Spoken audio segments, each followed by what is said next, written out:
1944 June 16 south കരോലിനയിലെ jail.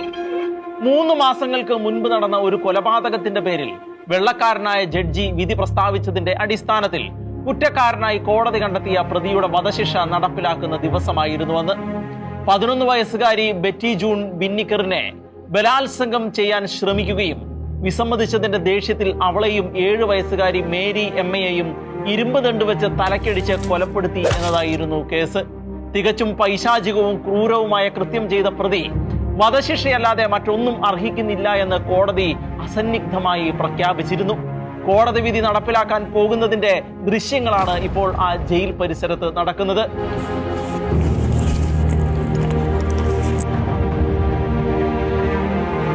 തൊട്ടടുത്ത നിമിഷം തനിക്ക് സംഭവിക്കാൻ പോകുന്ന, തന്നെ വിഴുങ്ങാൻ പോകുന്ന മരണത്തിന്റെ അഗാധ ഗർത്തങ്ങളെ ഓർത്ത് ഭയന്ന് ആ പ്രതി വാവിട്ട് നിലവിളിക്കുകയും കൊലക്കളത്തിലേക്ക് പോകാൻ തയ്യാറാകാതെ കുതറുകയും ചെയ്തുകൊണ്ടിരിക്കുകയാണ്. ഞാൻ കൊന്നിട്ടില്ല, ഞാൻ ആരെയും കൊന്നിട്ടില്ല, അവസാനത്തെ ശ്രമം എന്നവണ്ണം അവൻ ആ സത്യം വിളിച്ചു പറഞ്ഞുകൊണ്ടേയിരുന്നു. പക്ഷേ അത് ആര് കേൾക്കാനാണ്?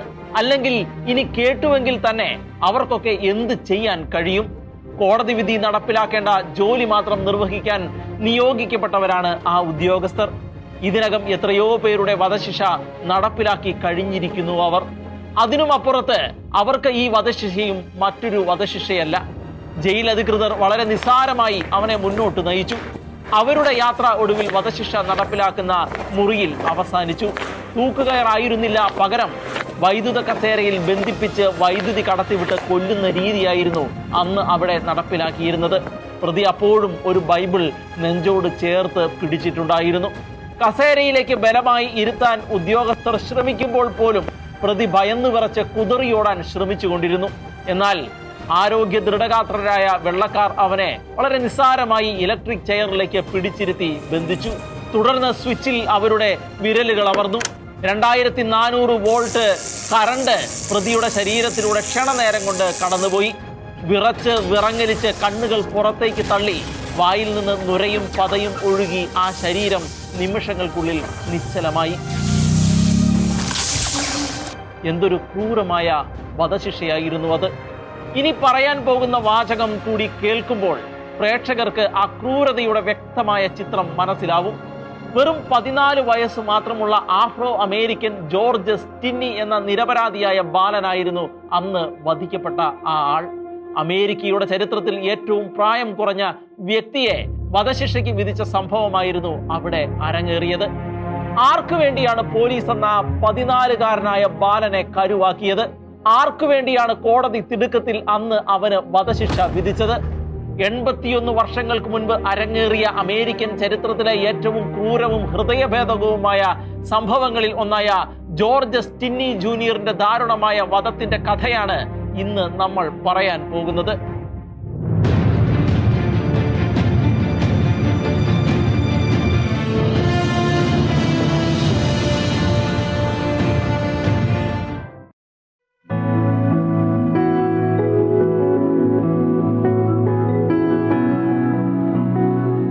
ദക്ഷിണ കരോലിനയിലെ അൽക്കോലു എന്ന ചെറിയ ഗ്രാമത്തിലാണ് 1929 ഒക്ടോബർ 21 ജോർജ് സ്റ്റിന്നി ജനിച്ചത്. മില്ലുകളുടെ പട്ടണമായിരുന്നു അൽക്കോലു. സ്വാഭാവികമായും ആ മില്ലിലെ ജോലിക്കാരനായിരുന്നു പിതാവ് ജോർജ് ജൂനിയർ സ്റ്റിന്നി. അമ്മയുടെ പേര് എമി ബ്രൗൺ സ്റ്റിന്നി. ജോർജിന് John Charles Stinney, Katherine, Amy Stinney എന്നീ സഹോദരങ്ങളും ഉണ്ടായിരുന്നു. ദരിദ്ര കുടുംബമായിരുന്നു അവരുടേത്. കോഴിക്കോട് പോലെയുള്ള ചെറിയൊരു കൂരയിലായിരുന്നു 4 മക്കളും മാതാപിതാക്കളും ജീവിച്ചിരുന്നത്. അന്ന് അമേരിക്കയിലെ ദക്ഷിണ സംസ്ഥാനങ്ങൾ വർഗീയ ചേരിതിരിവിന്റെ പിടിയിൽ ആയിരുന്നു. വെള്ളക്കാരും കറുത്തവരും തമ്മിൽ കടുത്ത വിവേചനം നിലനിന്നിരുന്ന കാലഘട്ടം. വെള്ളക്കാരുടെയും കറുത്ത വർഗക്കാരുടെയും അയൽവക്കങ്ങൾ തമ്മിൽ റെയിൽവേ ട്രാക്കുകളാൽ വേർതിരിക്കപ്പെട്ടിരുന്നു. മാത്രവുമല്ല, വെള്ളക്കാർക്കും കറുത്ത വർഗക്കാർക്കും വേണ്ടി പ്രത്യേകം സ്കൂളുകളും ആരാധന ആലയങ്ങളും ഉണ്ടായിരുന്നു. പരസ്പരം ആശയവിനിമയം പോലും അവർക്കിടയിൽ ഉണ്ടായിരുന്നില്ല. അങ്ങനെ എല്ലാ തരത്തിലുമുള്ള വിവേചനങ്ങൾ നേരിട്ടുകൊണ്ടിരുന്ന ഒരു ഇരുണ്ട കാലഘട്ടത്തിലൂടെ കടന്നു പോകുന്ന അവസ്ഥയിലായിരുന്നു ആ സംഭവം നടക്കുന്നത്. 1944 മാർച്ച് 22 14-കാരനായ ജോർജും സഹോദരിമാരും വീട്ടുമുറ്റത്ത് കളിയിൽ ഏർപ്പെട്ടുകൊണ്ടിരിക്കുകയായിരുന്നു. 5 അടി 1 ഇഞ്ച് ഉയരവും 40 കിലോ തൂക്കവുമായിരുന്നു ജോർജിന് അന്ന് ഉണ്ടായിരുന്നത്. ആ സമയത്താണ് റെയിൽവേ ട്രാക്കിന് എതിർവശത്ത് താമസിച്ചിരുന്ന വെള്ളക്കാരുടെ മക്കളായ ബെറ്റി ജൂൺ ബിന്നിക്കറും മേരി എമ്മ തോംസും കൂടി അവിടെ എത്തിയത്. യഥാക്രമം 11ഉം 7ഉം വയസ്സായിരുന്നു അവർക്ക് ഉണ്ടായിരുന്നത്.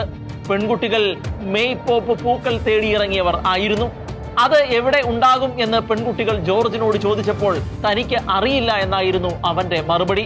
മെയ് പോപ്പ് പൂക്കളെ തേടി വെള്ളക്കാരി പെൺകുട്ടികൾ സൈക്കിൾ ചവിട്ടി പോയപ്പോൾ ജോർജും കൂടപ്പിറപ്പുകളും കളി തുടരുകയായിരുന്നു. പിന്നെ ജോർജിനെ തേടിയെത്തിയത് ഞടുക്കുന്ന ഒരു വാർത്തയായിരുന്നു. ബെറ്റിയെയും മേരിയെയും കാണാനില്ല. നിശ്ചിത സമയം കഴിഞ്ഞിട്ടും പെൺകുട്ടികൾ വീട്ടിൽ തിരികെ എത്താതിരുന്നതിനെ തുടർന്ന് വീട്ടുകാരുടെ അന്വേഷണമാണ് ആ വാർത്ത പുറം ലോകത്തെ അറിയിച്ചത്. അയൽക്കാരും ഉദ്യോഗസ്ഥരും നാട്ടുകാരും ചേർന്ന് പെൺകുട്ടികളെ കണ്ടെത്താൻ അന്വേഷണം ആരംഭിച്ചു.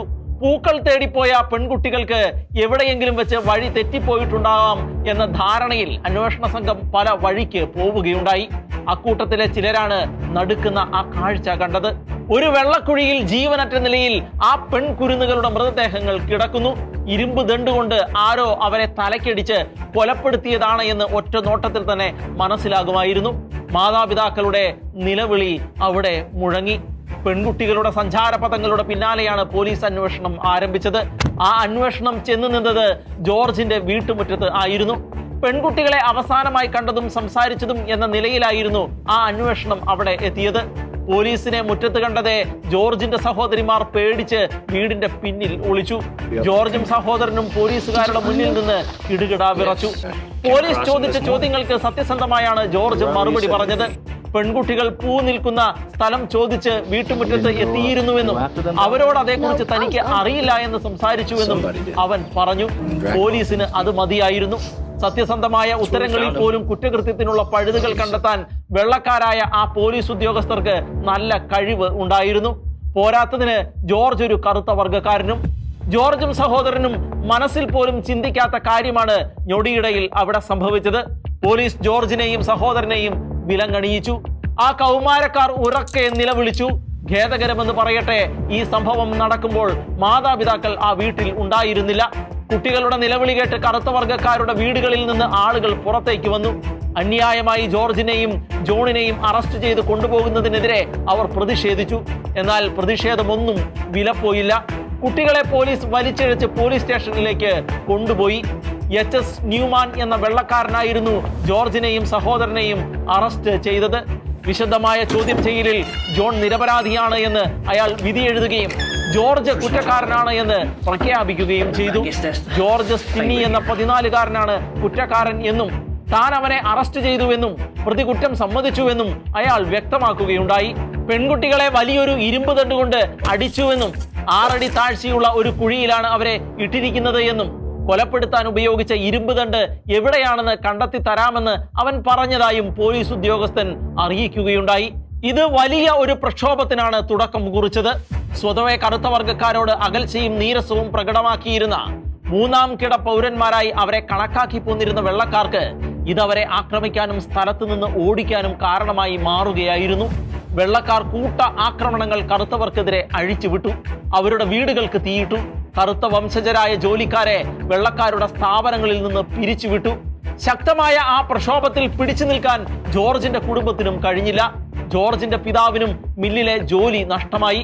ഒരു മകനെ വെള്ളക്കാർ കൊലപാതകി എന്ന് മുദ്രകുത്തി തനിക്ക് നഷ്ടപ്പെട്ടവനാക്കി ഇനിയുള്ള മക്കളെയെങ്കിലും ശത്രുക്കളുടെ കണ്ണുകളിൽ നിന്ന് രക്ഷിക്കാനായി ആ മാതാപിതാക്കൾക്ക് 3 മക്കളെയും കൊണ്ട് അവിടം വിട്ട് പോവുകയല്ലാതെ മറ്റു മാർഗങ്ങൾ ഒന്നും ഇല്ലായിരുന്നു.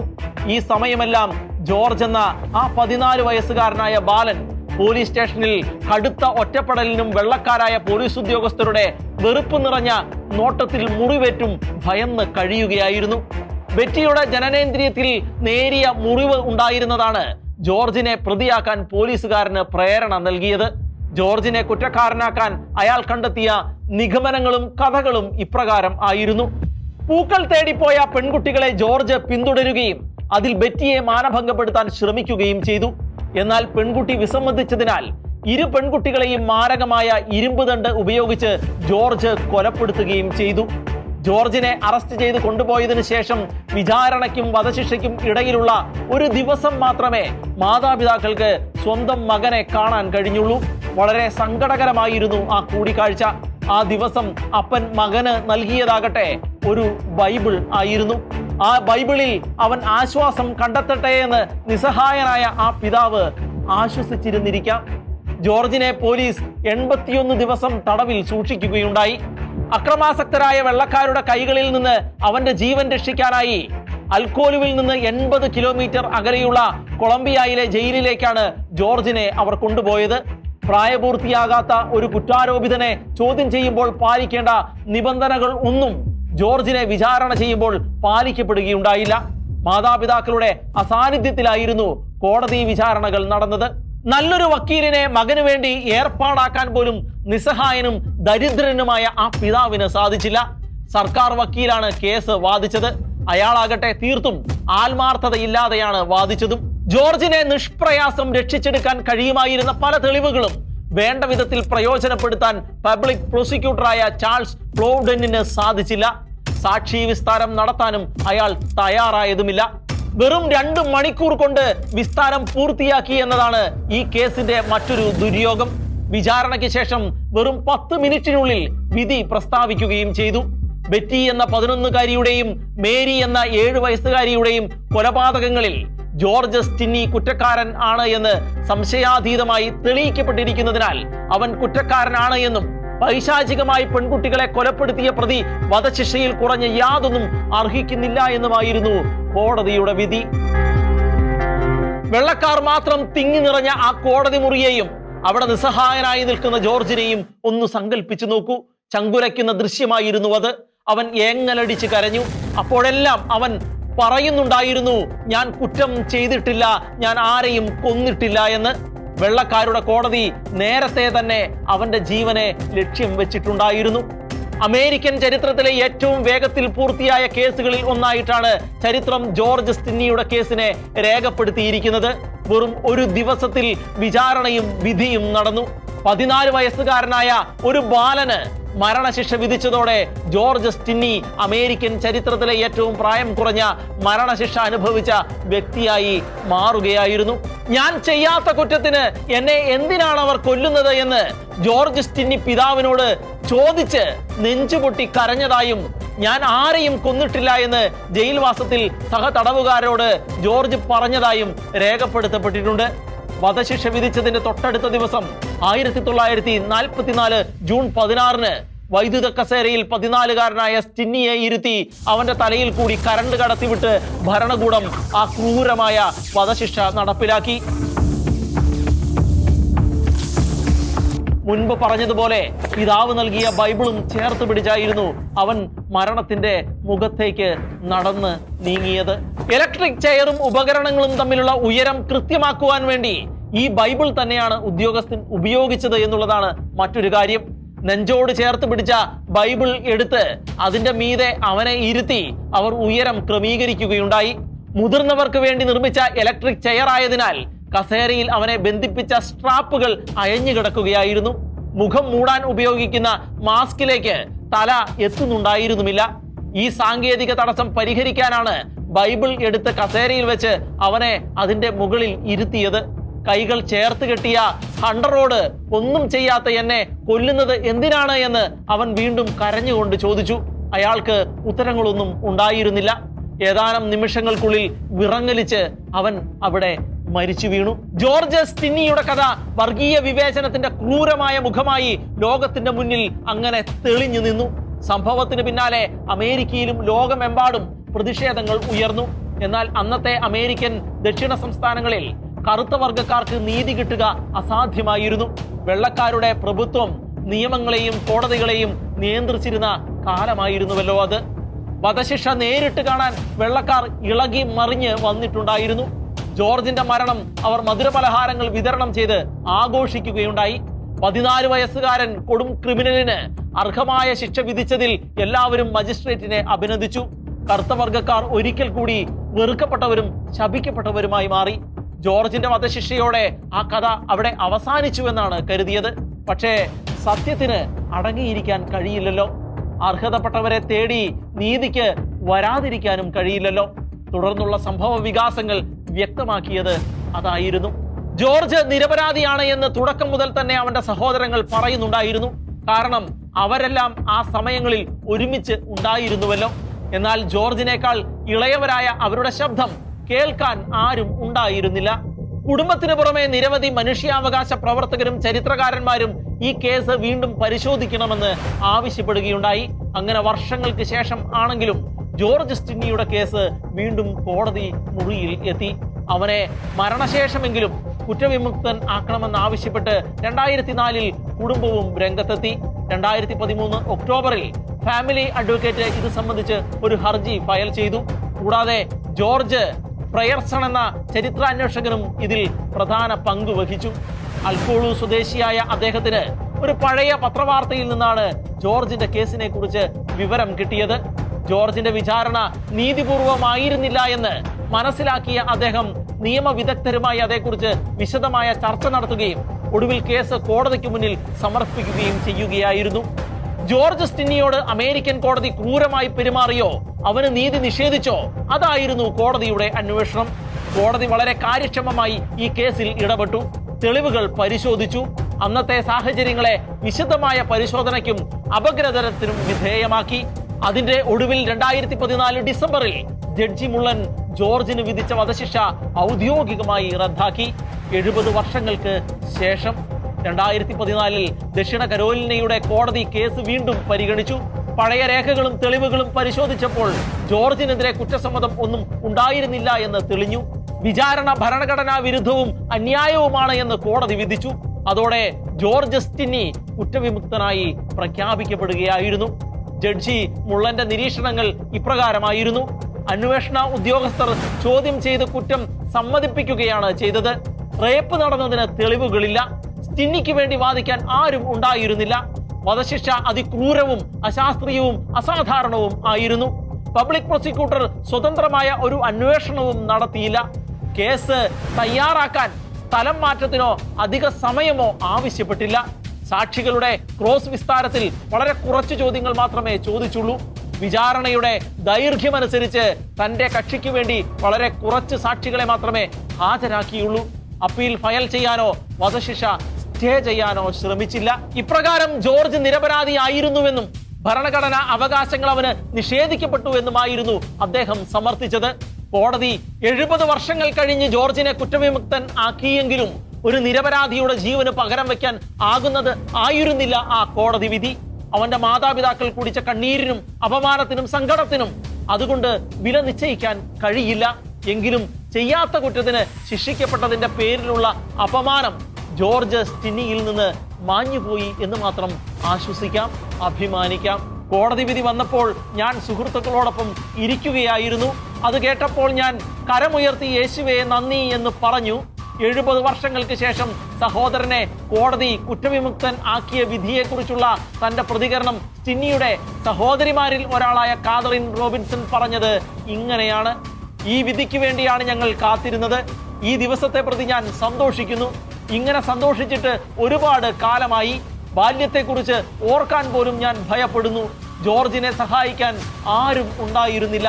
അതേക്കുറിച്ച് ചിന്തിക്കുമ്പോഴെല്ലാം ഇപ്പോഴും ഒരു വിറയൽ എന്നിലൂടെ കടന്നു പോകുന്നു എന്ന് കാതറിൻ പറഞ്ഞു വെക്കുന്നു. കോടതി 70 വർഷങ്ങൾക്ക് ശേഷം ജോർജ് സ്റ്റിന്നിയെ കുറ്റവിമുക്തൻ ആക്കിയത് അവന്റെ വീട്ടുകാരെ സന്തോഷിപ്പിച്ചുവെങ്കിലും കൊല്ലപ്പെട്ട പെൺകുട്ടികളുടെ ബന്ധുക്കൾ കോടതി വിധിയിൽ നിരാശയാണ് പ്രകടിപ്പിച്ചത് എന്നും പറയാതിരിക്കാൻ കഴിയില്ല. 14 വയസ്സുള്ള ജോർജിനെ വധശിക്ഷയ്ക്ക് വിധിച്ചത് ശരിയായില്ലെന്ന് പറയുമ്പോഴും ജോർജ് തെറ്റ് ചെയ്തിട്ടില്ലെന്ന് വിശ്വസിക്കാൻ അവർക്ക് ഇപ്പോഴും ബുദ്ധിമുട്ടുണ്ട്. പത്രങ്ങൾ പറയുന്നത് ഒന്നുമല്ല ശരിയെന്ന് അവർ ഒരേ സ്വരത്തിൽ പറയുകയുണ്ടായി.